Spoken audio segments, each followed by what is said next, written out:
Now, by far, one of the fan favorite characters within the Skywalker saga is no doubt Luke Skywalker, portrayed by actor Mark Hamill from the original trilogy, and what we actually witnessed in the sequel trilogy movies was quite a mess ever since the very beginning of Episode 8 by Rian Johnson. This is Mike Zero. Make sure to subscribe if you're new to the channel for future Star Wars content.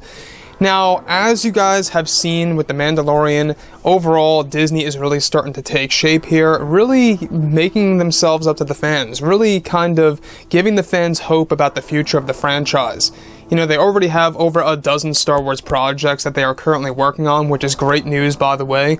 That's just for Disney Plus alone, completely separate from the actual movies.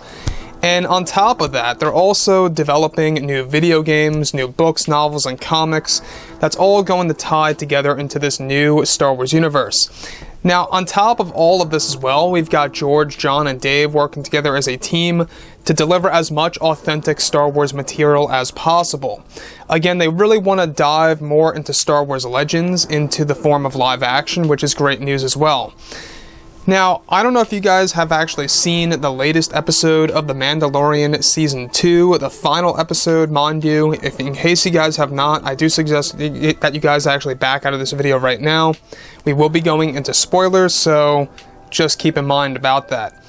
Now, with the finale, alright, The Mandalorian Season 2 finale was a big deal for a lot of fans out there because it really sparked a lot of hope within the fans.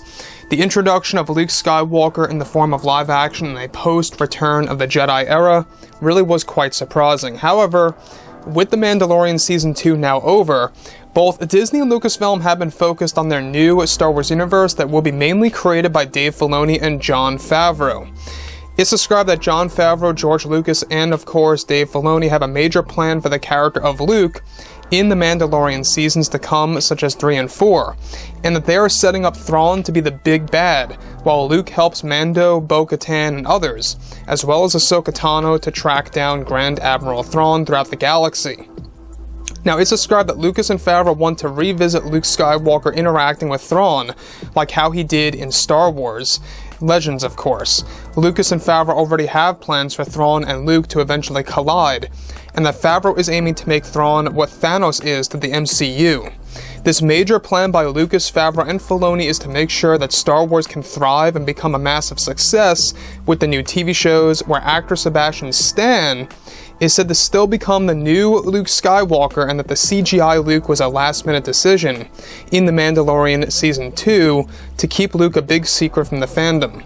Luke Skywalker is set to have more action in future Mandalorian seasons, and that Favreau is even planning for Luke to show up in the Book of Boba Fett series next year that is set to debut in December of 2021. Now, let's stop right there for a second. I know a lot of fans out there are a little critical over the CGI that was done on Luke Skywalker's face. Now, the character of Luke was CGI, done by a new actor that actually did the character of Luke's body and such. Now, what is interesting about that is that the actual face reveal of Luke was done at last minute. Obviously, you know, this was a big deal by Jon Favreau. Originally, they wanted Luke to show up in Season 3 first, but they went ahead and did the Luke Skywalker scenes for, of course, Season 2. So, I mean, look at where we are right now. Look at how easily we really have this shift within the Star Wars fandom. Just 2 minutes of Luke Skywalker action, taking on the dark, you know, troopers, one by one, showing us Luke Skywalker's new powers like the Force, Crush, all these different things, with one hand, by the way.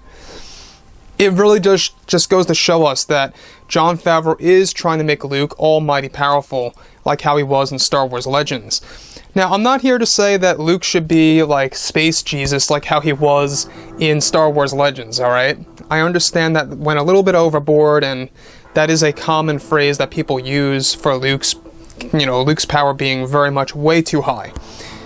Now, the thing about Luke Skywalker as well is that we're going to be seeing a lot more of him. Season 3, Season 4, the Book of Boba Fett, mind you, is a mini-series that's most likely going to be in or around 4 to 5 episodes, give or take, maybe even 6. It's possible, but most likely 4 to 5, given that it is going to be labeled as a mini-series. So, like I've said before in the past, George Lucas knows what he's doing. He is the one who initiated Luke to be a main focus in Season 2, and Jon Favreau is the man who agreed to actually move forward with that idea and make it possible. Peyton, I gotta say, Peyton did an amazing job with the last episode. We all gotta give it to him. Did a great job directing it, and I really hope that he comes back for future episodes as well, handling the character of Luke further.